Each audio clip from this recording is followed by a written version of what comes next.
How's it, Misfits? Welcome to my next video. This time we're doing Inktober! I'm so excited for Inktober for 2019. It's my third year participating in Inktober, and for this year I decided to treat myself with the Art Snacks box.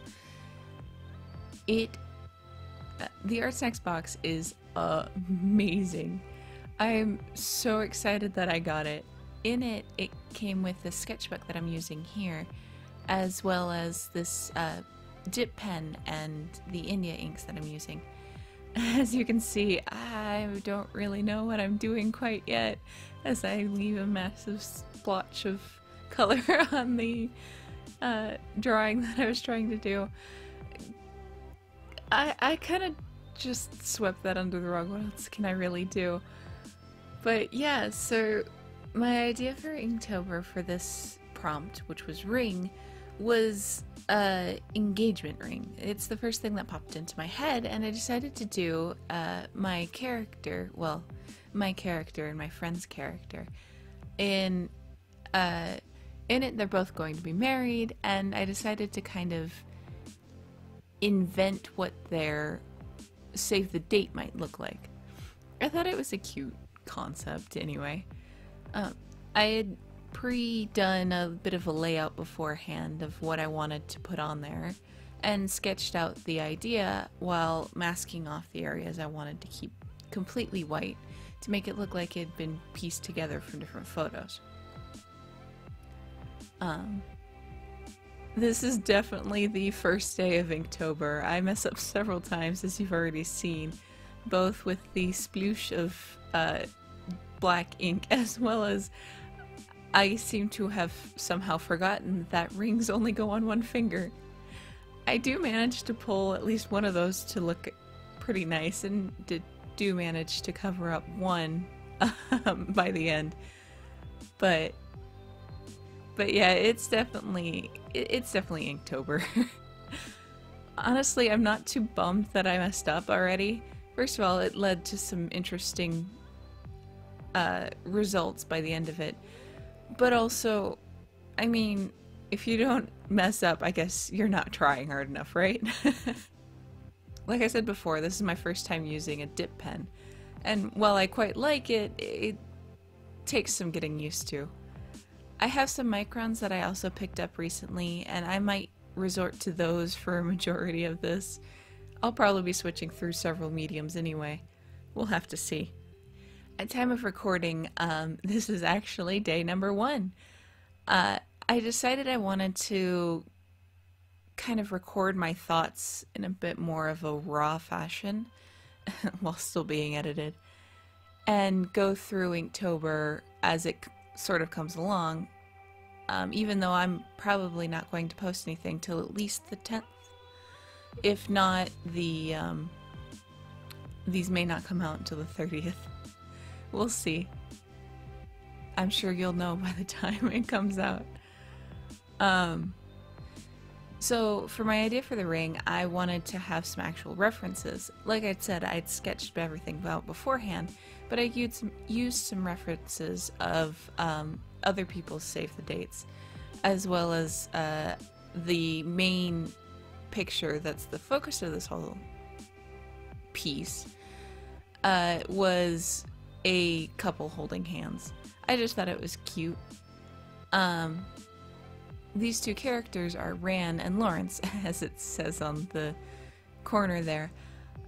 They are my and my friend's OCs for DC. They're both superheroes. And in their canon, they both get married by the end of it. With that in mind, while their superhero costumes are well designed, their civilian clothing is a little less, well, let's just say it doesn't get to see the light of day that often. So on the fly, I kind of ended up having to design what they would look like as civilians. For Ran, who's my character, and the female of the two, I decided to go for a kind of bohemian sort of style. I liked the idea, and it seemed to really go with the vibe.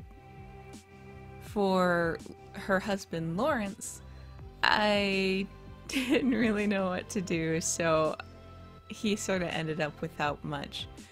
I definitely felt like he would have the popped collar look, um, especially since that's part of his design as a character anyway. So that's what I went with. For drawing with the brush pen, I definitely find it tricky, but I do like how the lines look as they come out, especially on the smaller pictures. I probably would have done a little bit better if there wasn't a camera in my way, but you live and you learn, I guess.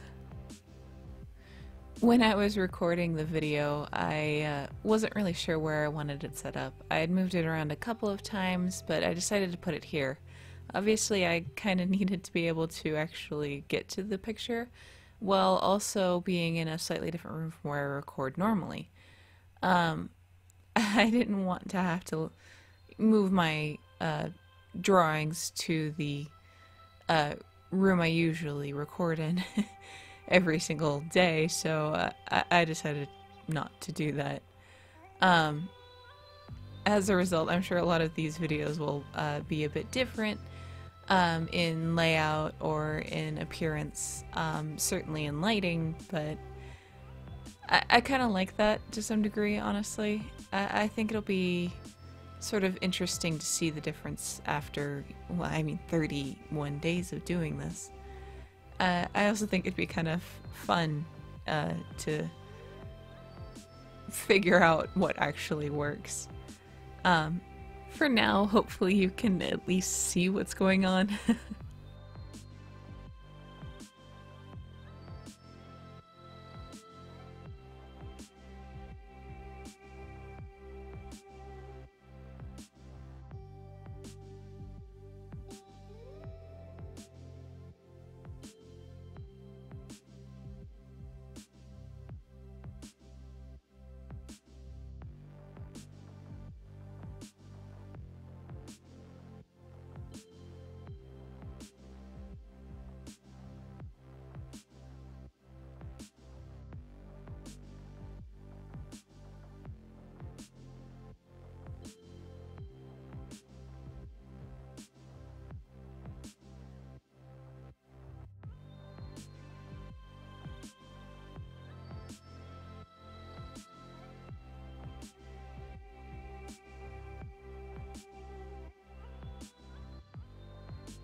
After I'd done the inking, I decided to go in with some cross-hatching.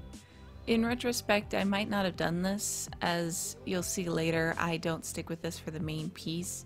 I actually wanted more of a grayscale sort of drawing in that regard, and I decided that, you know, I didn't want to busy the piece by doing all the cross-hatching as well as the grayscaling. That being said, I don't really mind the cross-hatching on the smaller pieces. They don't match as well, but that doesn't bother me so much. Either which way, they both have the dynamic shadows, and in consequence, they also have the dynamic lighting. It could have been better, but meh.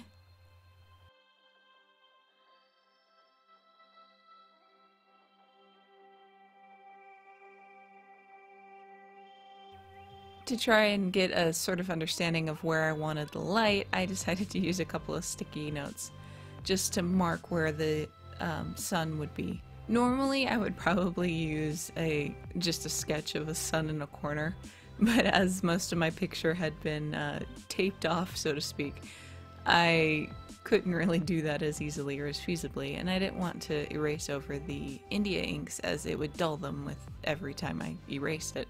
So I just put up sticky notes instead. And then I went in with Copic markers. I mapped out first with a lighter color whereabouts I wanted the shadows to be, And then I went in with the slightly darker version of gray. I think this is a cool gray in number 4. I've never really done this sort of dynamic shading before, especially not in grayscale, but I really like how it turned out. I also really like how these hands turned out in general. As everyone probably has said millions of times before, hands are not the easiest thing to draw. They're very complicated and there's a lot of moving parts. At this point, I should probably mention my idea for how I wanted to fix my little dilemma with the overdrawing the ring onto the other onto her pinky finger. My idea was to grayscale everything, and then in a white sort of gel pen, as well as, you know, just leaving some of the page blank, I was going to create light over the inked parts, just to make it look like it was more of a really bright reflection onto her other finger. I like the idea, and I do like how it came across in the final product, but I wouldn't have, but I would have never thought of it if I hadn't been so focused on trying to get the drawing right, and have completely forgotten how rings work in general.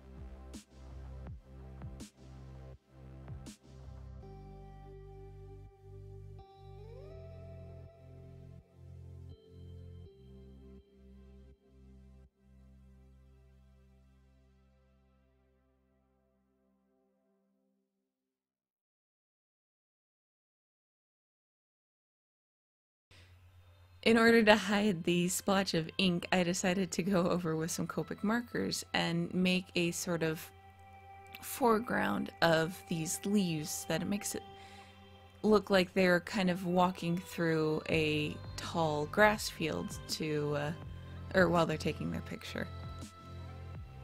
I kind of just went in with some different colors of gray to kind of indicate the foreground to the kind of fading, blurry background.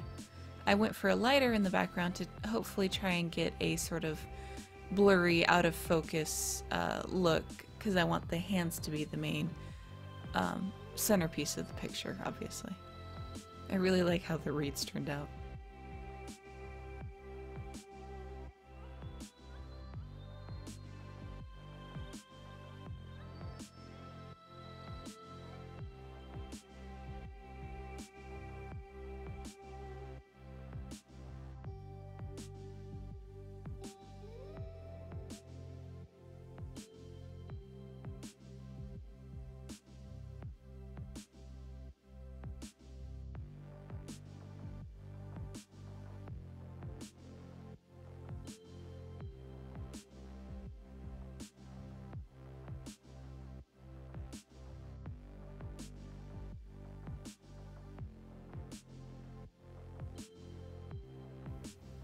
After doing some quick hand lettering of the save the date as well as the part with their names, I decided to go in with Copic markers again and draw some trees for a background.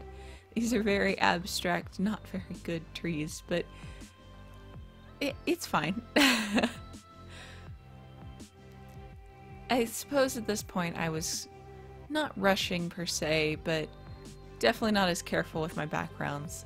I also didn't really want them to be too precise, and I kind of wanted a sort of, not lazy, but distracted, sort of unfocused look to the background. Again, obviously the couple is the main focus of the picture, or at least the attempted main focus of the picture.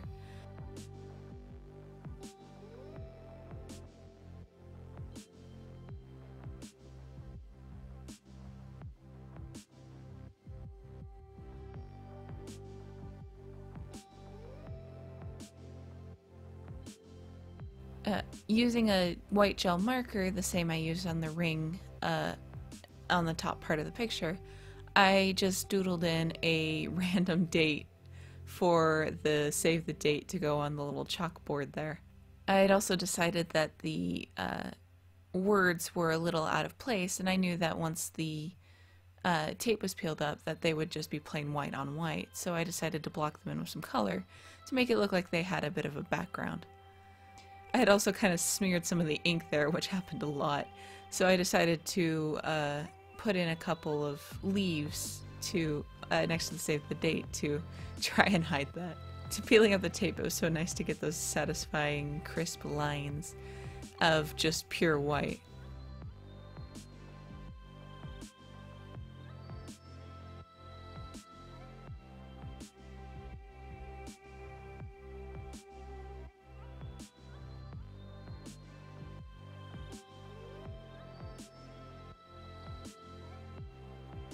Then I took the pen, doing the one thing I actually could do somewhat decently, and hand lettered in the Inktober, the date, as well as the day and the prompt that I was given.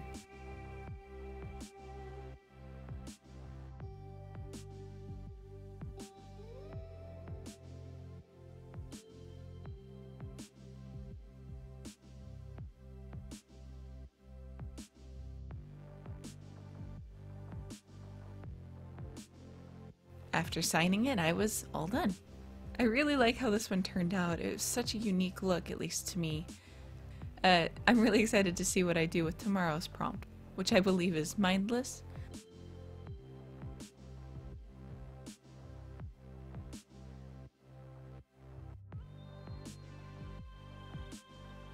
With that, I'll see you guys tomorrow.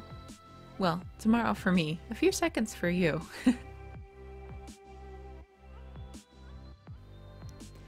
And it's day 2. So for day 2, the prompt was mindless.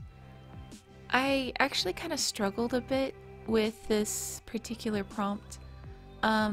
Maybe not as much as I might have some other times, but for this one it was kind of difficult to try and think up something that was mindless.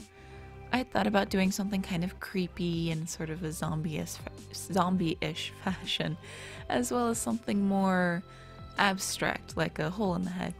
But all in all, I'm more of a character sort of artist, and what I eventually settled on was using Shinso's quirk from My Hero Academia.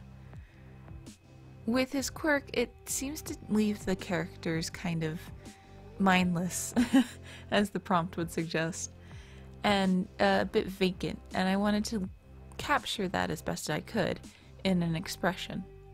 For this particular drawing, I used my character Mizuki, the female in the picture, who originally was a student at UA in the same year as the main cast, but I've actually recently changed to a teacher, partly for my love of Aizawa, I suppose. So the scene I had kind of planned for this one was my character Mizuki, who is a business class student actually, but a fully licensed hero.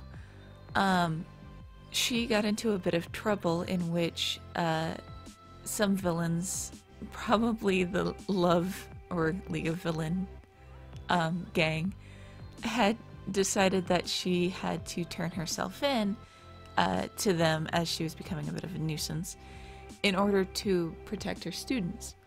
In the middle of doing exactly that, I feel like Shinso, walking by in civvies, decided to intervene and keep his former professor from turning herself in like that.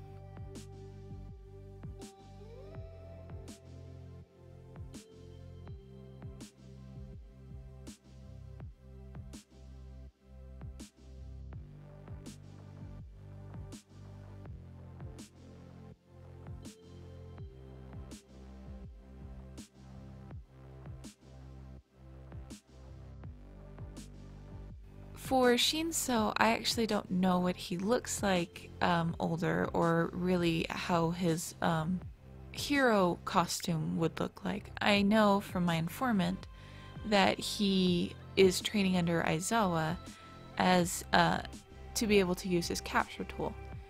But I didn't really have a reference for his hero outfit as it was as a kid, and I'm doing an aged up version anyway.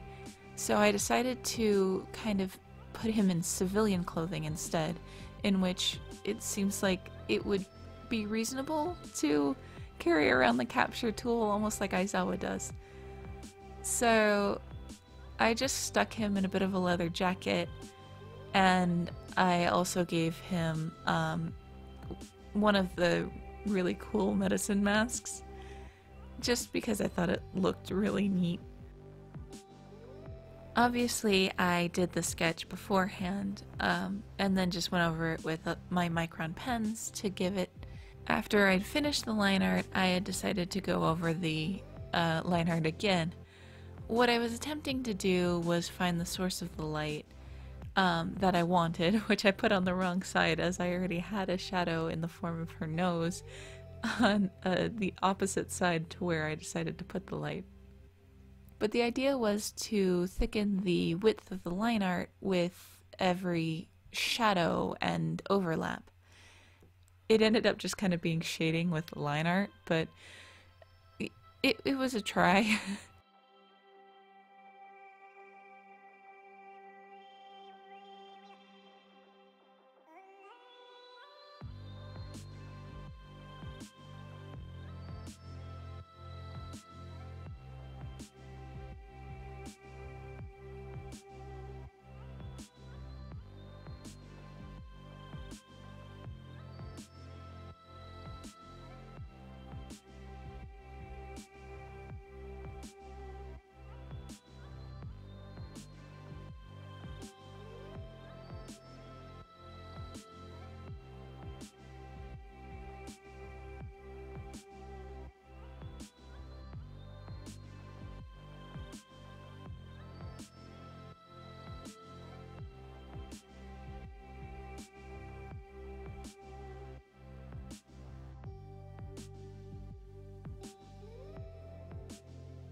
I had known that I wanted to add a little bit of texture and try and do something a little bit more interesting with the blouse that I put her in.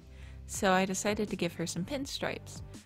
I really like how they turned out, and I think it really makes the picture more interesting. I think it gives it a very business casual sort of look, which is good for a business class person. I also added some texture to Shinso's mask as well.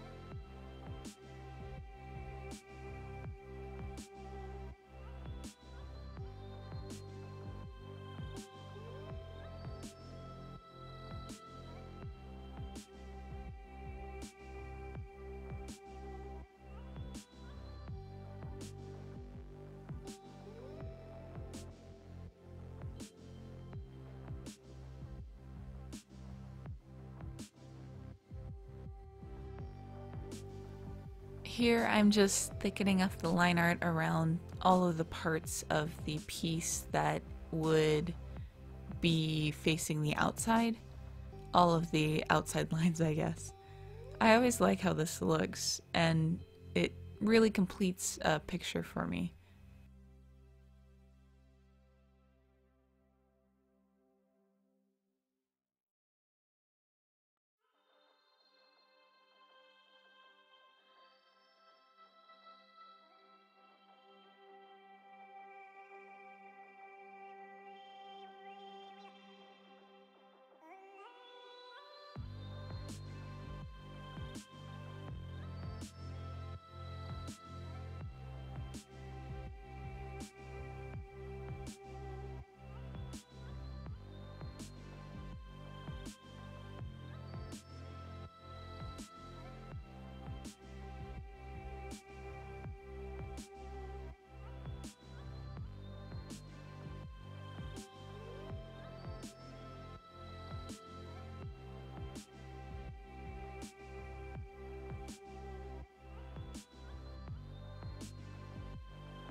With my Copic markers, I decided to try and block out some of the shadows that I would plan to use with a sort of lighter color of gray.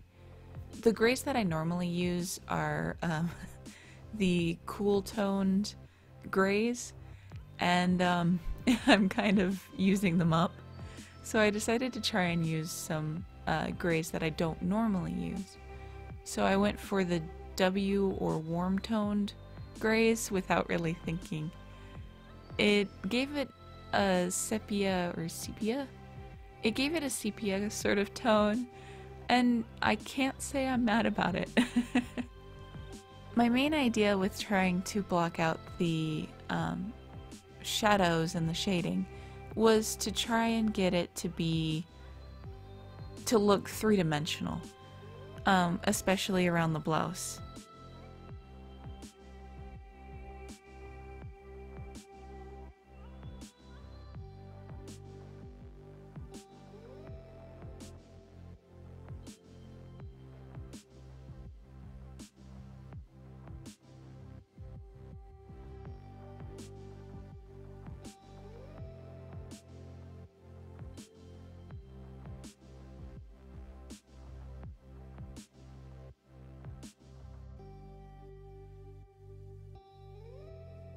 I forgot to film. I didn't realize my camera had stopped recording in the middle of this, so it kind of jumps to black. I'm sorry. Whenever I do ribbons, a technique I like to use is to use a flicking motion, the same motion I use to color in hair, and build up the dark values, starting out and going in towards the wherever I decided to put the highlight, and then adding lighter colors therein. I like this technique because I think it makes it look pretty shiny, very much like a ribbon. As you'll see here in a little bit, I put very dark shading on Mizuki's face, and I'm not really sure I'm happy about that. With Shinso, I left most of his face actually unshaded. Now, this was mostly because he didn't really have hair in his face, but I should have done it with Mizuki as well. I think it looks a lot better, and I think her face starts to disappear a bit with the dark shadows, especially when compared to her hair.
At this point, I realized it looked very much like a sort of old graphic, sepia-toned film.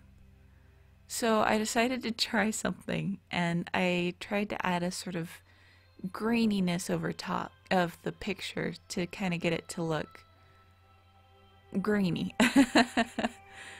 I don't think I would have ever done this on a normal picture, but I mean, it's Inktober. The whole point is to throw stuff at the wall and see what sticks. I'm not saying I hate it, although I probably could have looked up something like a reference for the graininess, but you live and you learn.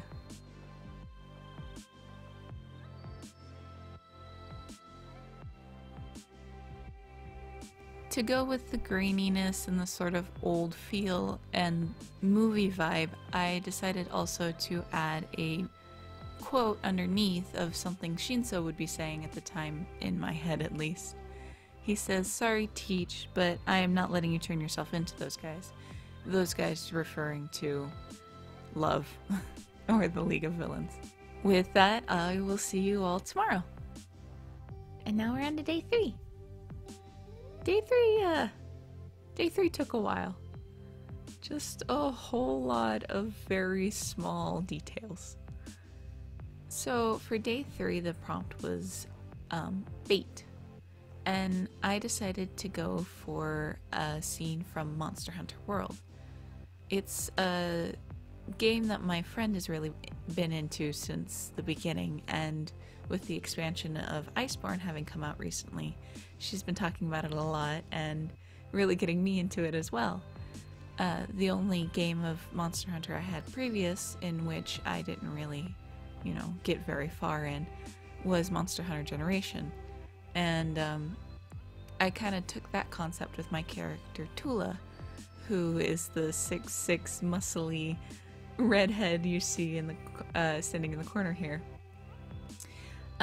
we had decided that she would be a old world hunter, sort of veteran, who enters the new world to learn and explore that area, as well as the newfangled technology that comes with it.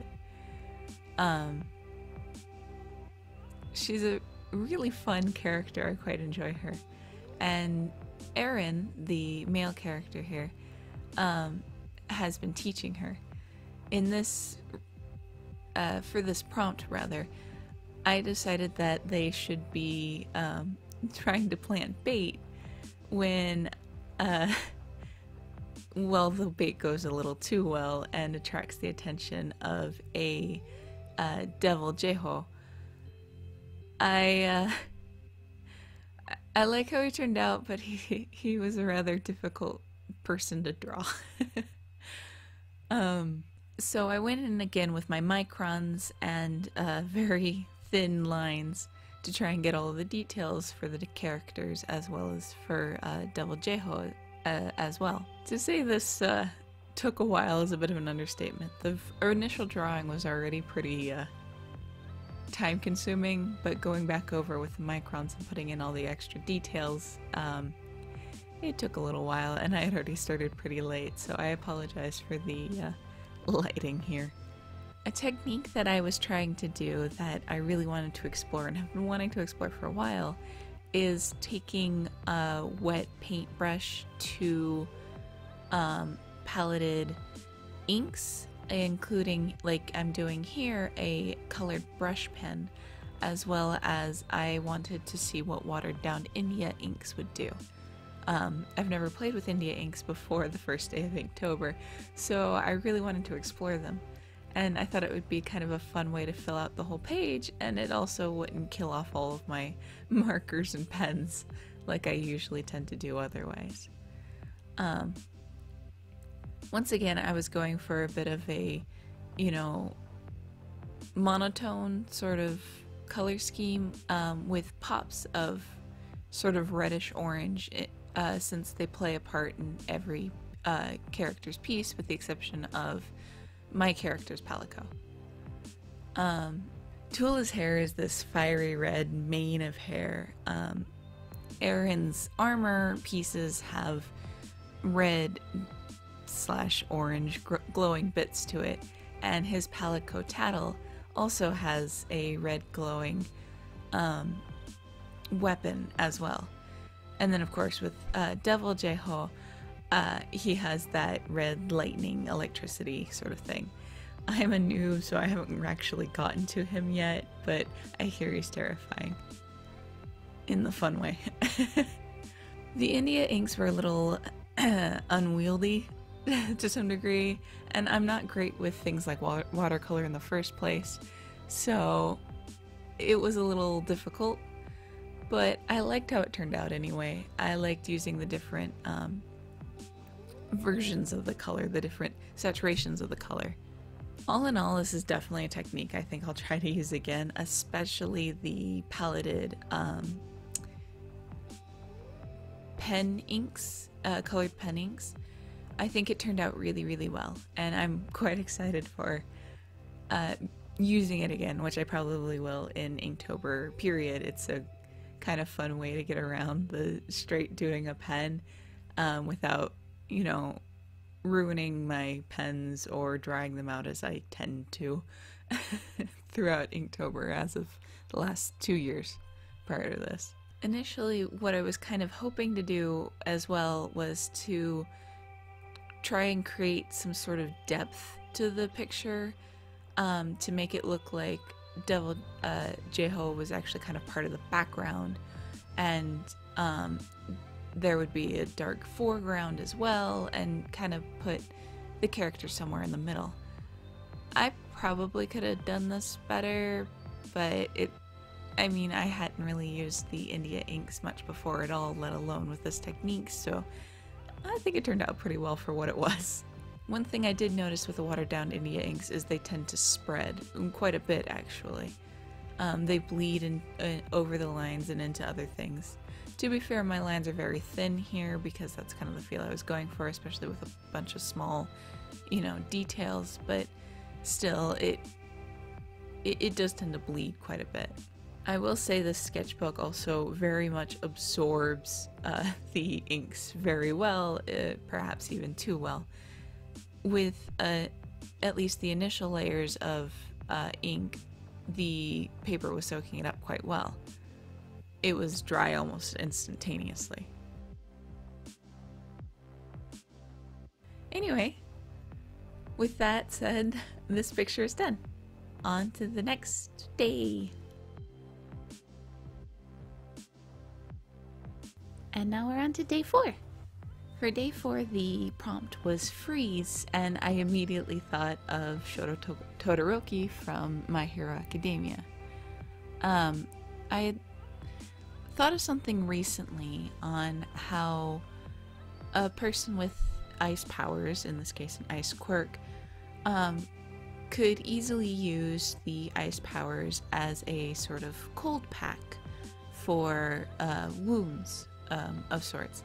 I've always had this idea for cauterizing wounds in mid-battle for fire quirks or fire abilities, and I hadn't really thought about it for ice abilities before. But just recently it came to my attention and I really wanted to do something with the idea. So when freeze came up, I knew immediately that I wanted to do something like that with it.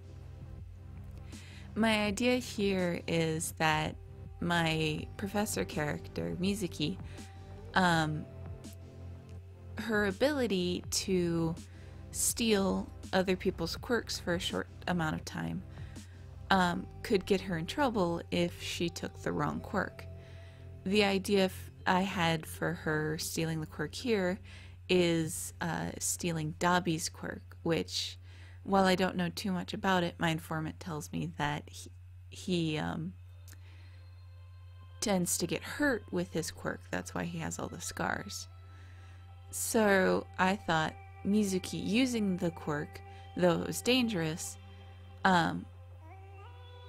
would be an interesting idea, especially if Todoroki were to come in and kind of save the day. Like the day number 2 with Shinso, I decided to first of all make Todoroki older, as well as put him into civilian clothing. I didn't want to try and figure out what his uniform would look like later, especially since as it sits now it seems to be based off the school sports uniform. But I also do like the practice with designing men's clothing and fashion. It's not something I'm very good at. The other big thing I really wanted to do this time was to use the same technique I had used yesterday to palette the inks that I have in the various versions of blue, the King ink markers, and use water and a paintbrush in order to apply the paint. I really wanted to try and do decent looking ice, and to be fair, I do like how it turned out. My only problem is, much like with my watercolors, I don't know how to get the paper not to buckle. Perhaps it's because I'm too impatient and I tend to just keep working on the same spot as evidenced here for perhaps too long. I should probably let it dry in between time.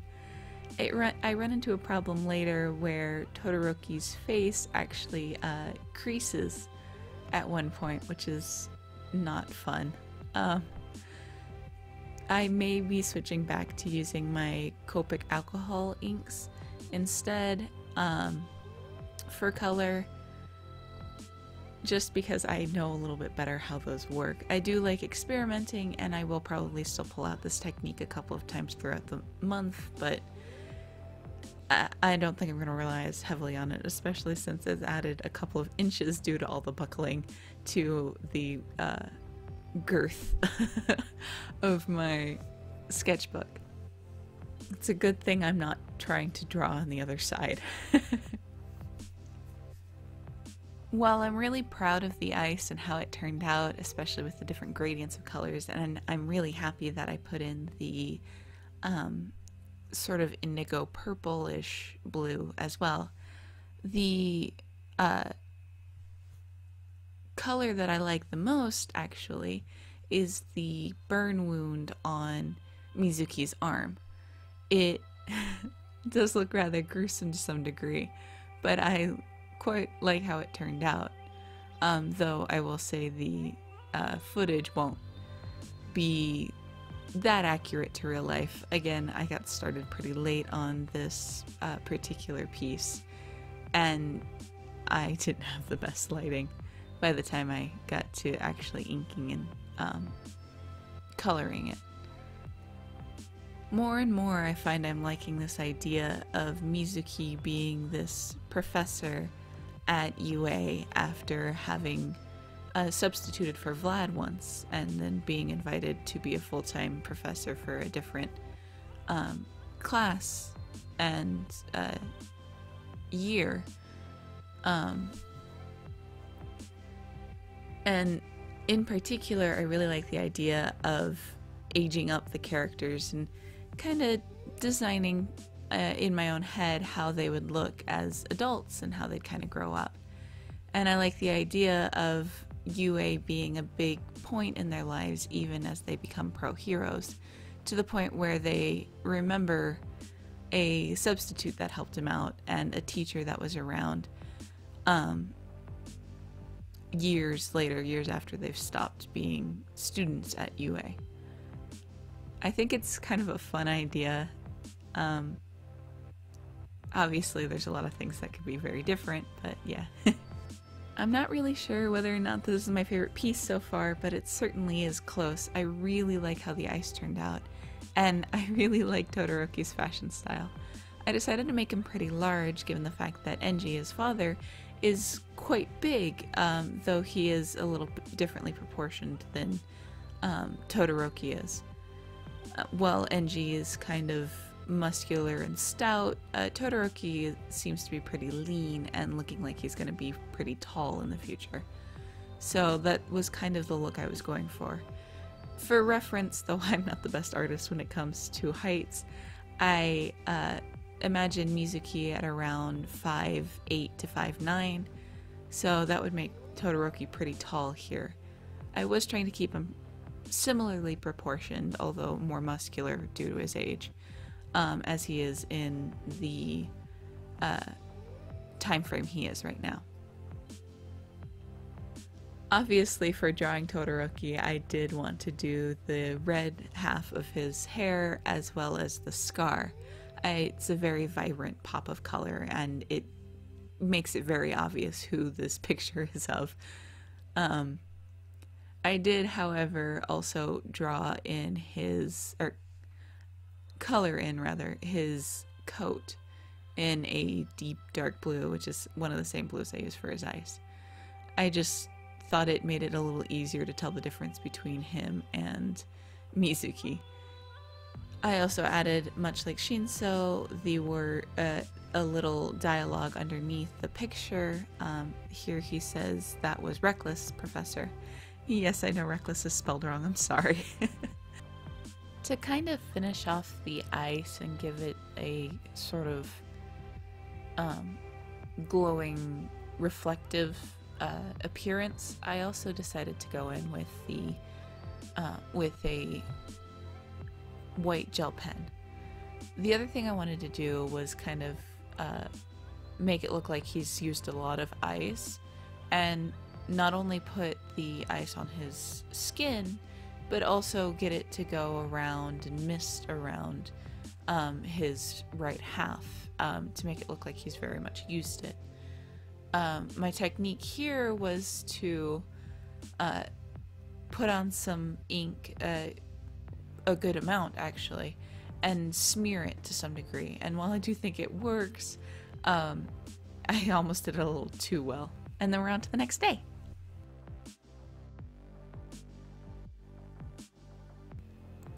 And now we're on to day 5.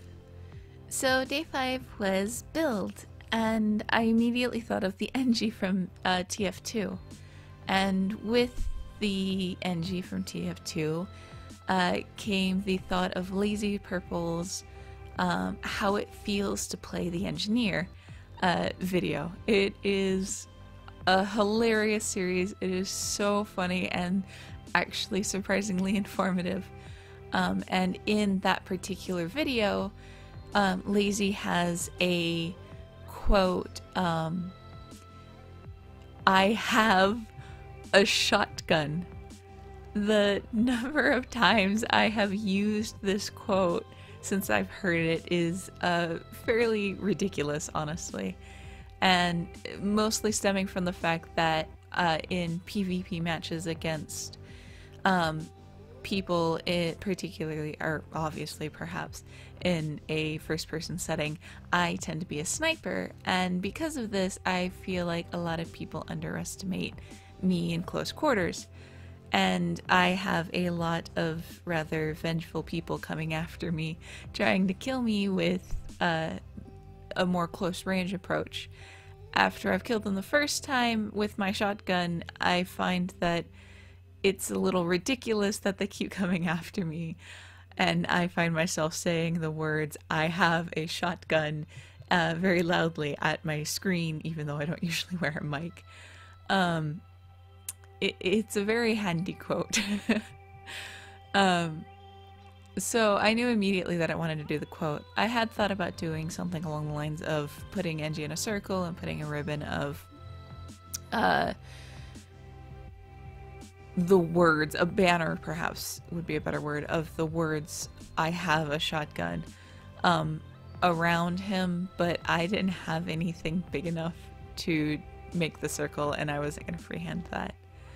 I did have a lot planned for the rest of the day, and with the combination of taking care of the house, taking care of my dog, taking care of all the things that need to be dealt with, along with school, and trying to focus on my health and losing weight and exercising and all of that, spending several hours on a drawing has been a little less than feasible to some degree. So one of my favorite things to do for Inktober, which I did last Inktober, was to freehand ballpoint the pictures I had wanted to draw. Last year I did a freehand drawing of Cade from Destiny for the word chicken, and I also did a freehand drawing of Venom. And those both turned out a lot better than this one did. I'm not disappointed per se, but it could have been better. But it didn't take so long, so that was enjoyable. I did add a pop of color in the form of purple for Lazy's hat, so to speak. His very distinguishing purple mustache and beard. With that, I did enjoy drawing this, and I'm very happy that it was a quick sketch. And with it being a quick sketch, this segment is a quick video. So I'll just leave it here, and I will see you guys tomorrow.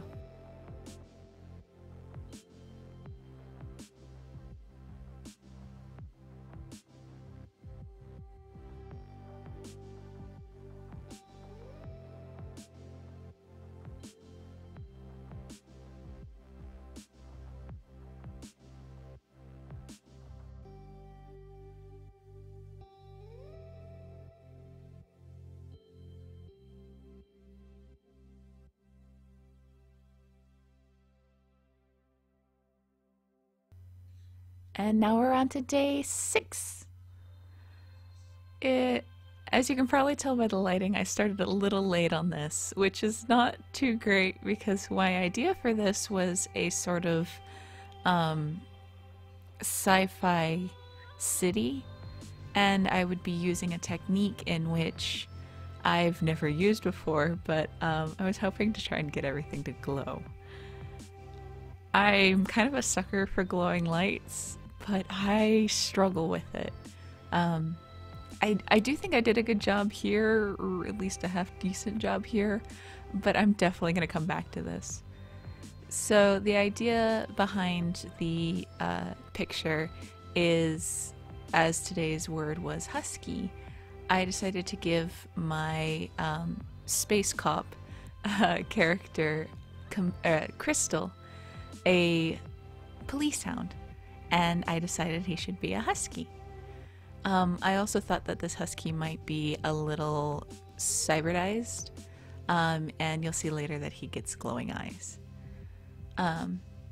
Along with using a new technique in which I was hoping to make things look like, as though they were glowing and kind of give it a glowy neon at night feel, I also decided to put in a background, which, if it isn't obvious from before, I do not do a lot of. I enjoy doing, well, I enjoy how backgrounds turn out, but they are a bit difficult to do, and they require a lot of understanding of perspective, which I don't always have. Here, I wanted it to look like Camilla was on, sorry, not Camilla. Here I wanted it to look like Crystal was on an elevated platform or a hill of some sort that is higher up above the city, because I didn't want it to look exactly like it was Earth, although I haven't decided if Crystal is based in Earth or if she's based on a different planet yet. But I wanted her to be kind of in a place that didn't quite look the same as Earth, at least not as it is right now. The idea was very straight lines, as buildings are now, of course, but I also wanted some things that were kind of just floating lines of sorts, especially the railings on either side of Crystal here. And it just gave me another source to have light coming from. The railings in my head would be all glowing blue, and they'd have things like advertisement pop up on them, or they would turn red if a car got too close to it, or stuff like that. Also, the circles in the corner would be automatically rising poles to keep cars from, running over pedestrians. Looking at this now, I do realize that this very much is a one-lane road, but that's okay. It works. With drawing this picture, I also did want to try and put some other characters into it in the backgrounds, on top of trying to design Crystal here. I kind of wanted just simple dark silhouettes, and I think they turned out pretty good, but I probably could have added a few more. I also wanted the architecture to look pretty futuristic, cyberish. I could have probably done better, but to be fair, I didn't give myself a lot to work with. I did decide to take my India inks and a paintbrush to put down a thick layer of black. I wanted it to look very much like it was at night and the only real light source was coming from all the things that are glowing in the background. The easiest way I've found to put down black is to use India inks and paintbrush. I tend to kind of kill off my pens trying to get some blackness in it. That is the benefits of doing a more digital art as opposed to a traditional art, is you don't kill off your art supplies. But I'm really glad I have the India inks. They're very nice. The other thing I was using is I am using Copics to try and get some of the glowing. I used their fluorescent line, trying to get it sort of neon, as it's kind of what it is trying to do anyway. And I put it in things like Camilla's armband, denoting that she is a cop and what rank and if she is in service, as well as some her eyepiece, which is a big statement piece for her. And then I just threw in some glowing bits wherever I saw fit because I really enjoy glowing stuff. As you can see, I also put it a couple of other places, including the Sky Bridge. I knew from the beginning that I wanted the sky bridge to be glowing, not just a glass tube, but uh, the whole tube is basically a curved LED panel sort of thing. That the whole thing, while you can see through it, could easily have an advertisement pop up on it, information pop up on it.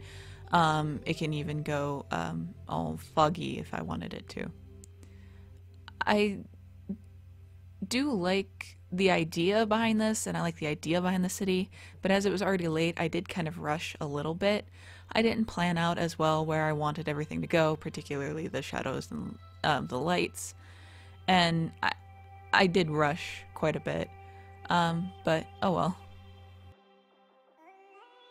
With that, I'll see you guys tomorrow. Day 7.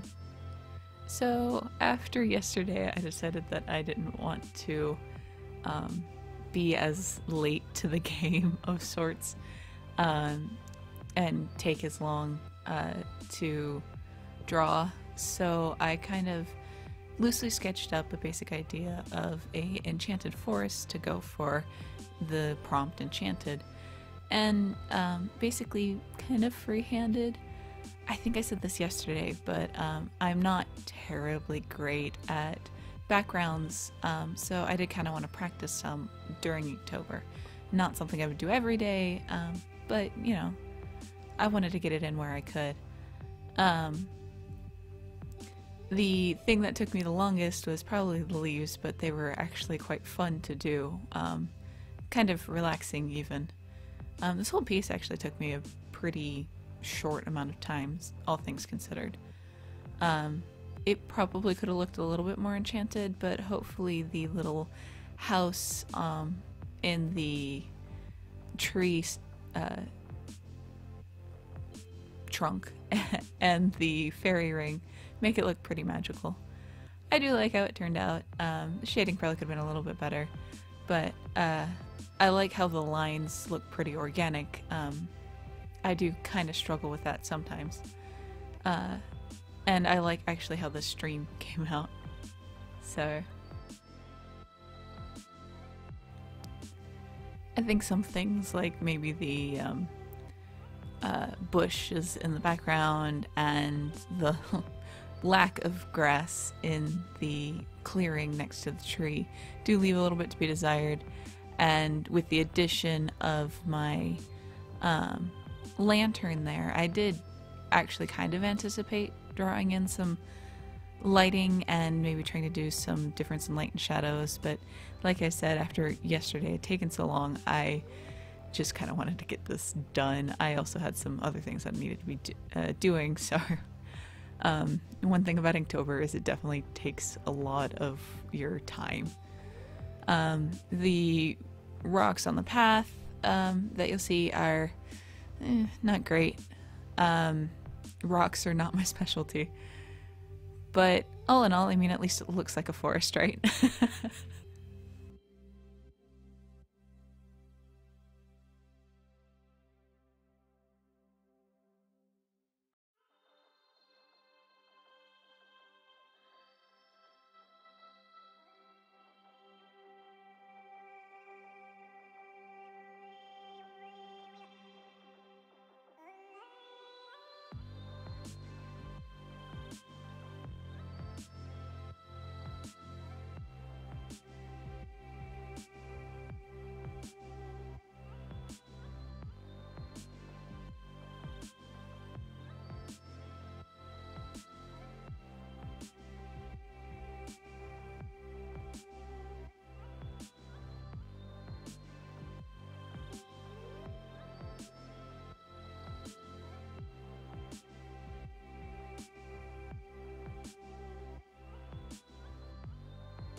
with that all done, I'll see you guys tomorrow. Hey, look, guess who forgot to film the first half of this? So today's prompt was frail, and my idea was a frail state of mind. Now, what you didn't see was I took my pen and very lightly sketched out a very basic design, as you can probably see underneath this drawing. And then I just freehanded everything else from there. With the prompt, I really wanted someone who had a frail state of mind, someone who was really worn down.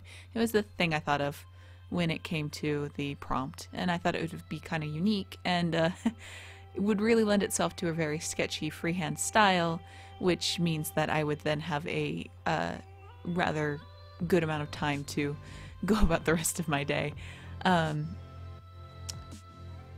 I don't know if all of these are going to that follow are going to be pretty short. I doubt it, but well, this one you get is fairly short. I really wanted dark, sketchy looking shading and line art just to make it look really haggard and worn, and someone who's just like on the brink of breaking. This character is not a particular character, she's just someone I tend to draw quite often.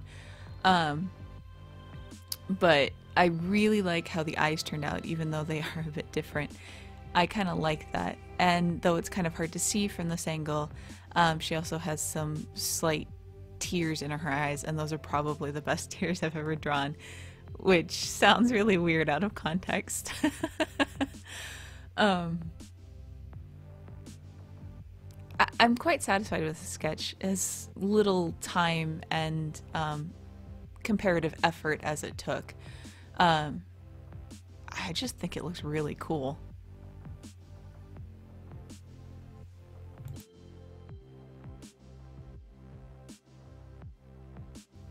And with that, I am done. I will see you guys tomorrow.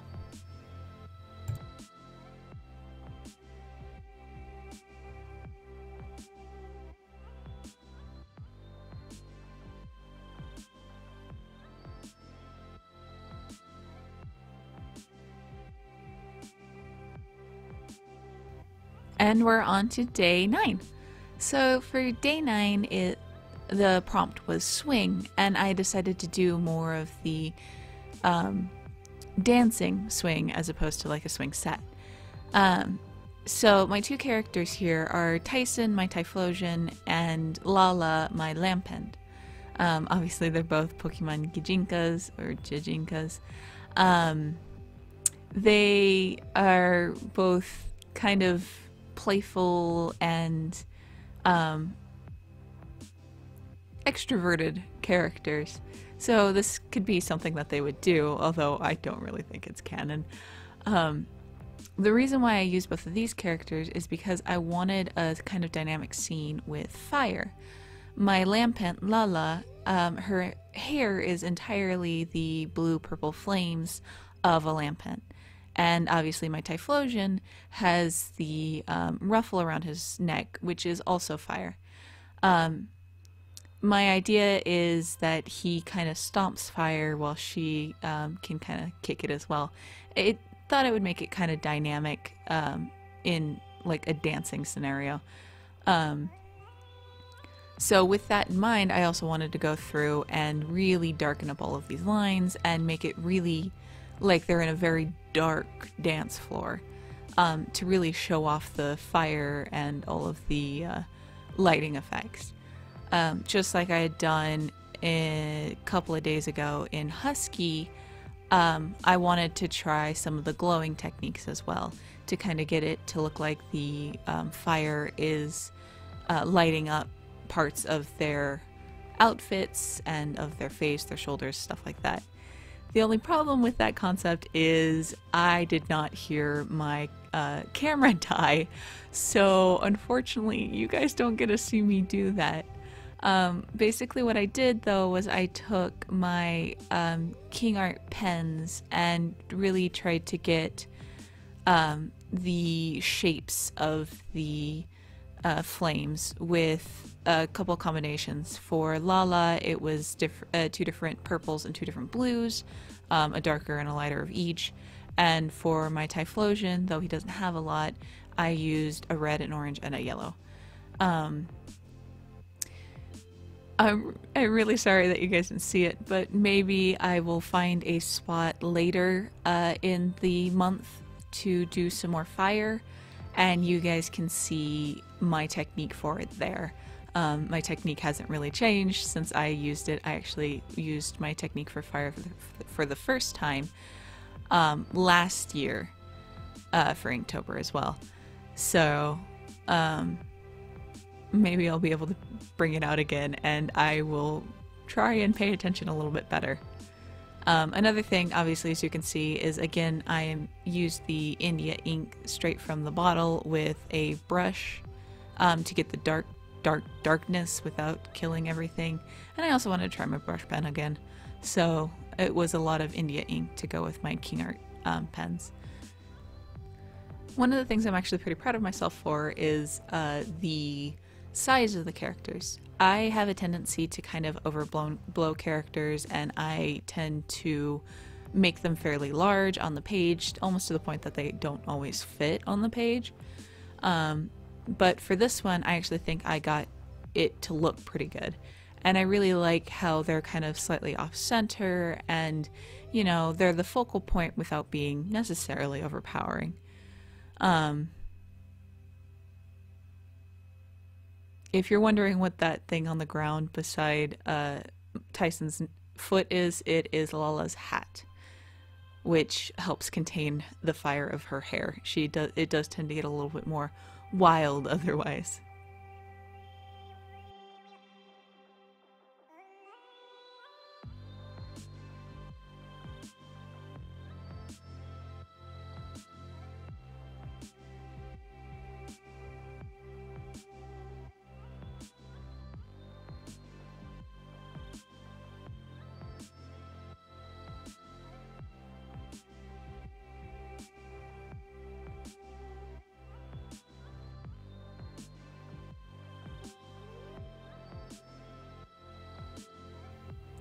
And with that, we are done and on to the next day for you guys.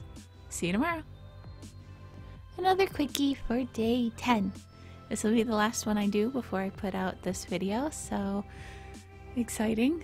For this one, I again got a late start. It is very late. But the basic idea for this prompt, which was pattern, was Sally's dress from Nightmare Before Christmas. I had thought about a couple other things, including Sally actually using a pattern to make her dress, but it was very late, like I'd said, very late start. So instead I just drew out a basic shape and filled everything in with a pen from there. My microns. I'm sure not every day will be this quick, or at least I hope not. But, I mean, I do like how it turned out in the end. It's very simple for what I usually do, but I suppose there's kind of a charm to it. There was a certain relaxation to drawing out all the squiggles on the one side of her dress, and trying to get the varying different sizes and to fill in the different shapes and stuff like that. Not really stuff I usually do, but it's fun when I can.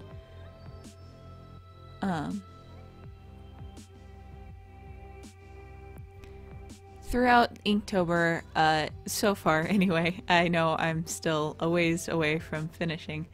I've gotten quite a few pieces that I really like, and to me that's kind of one of the reasons why I always do Inktober. At the end of everything, no matter what, you have 31 drawings that you have finished.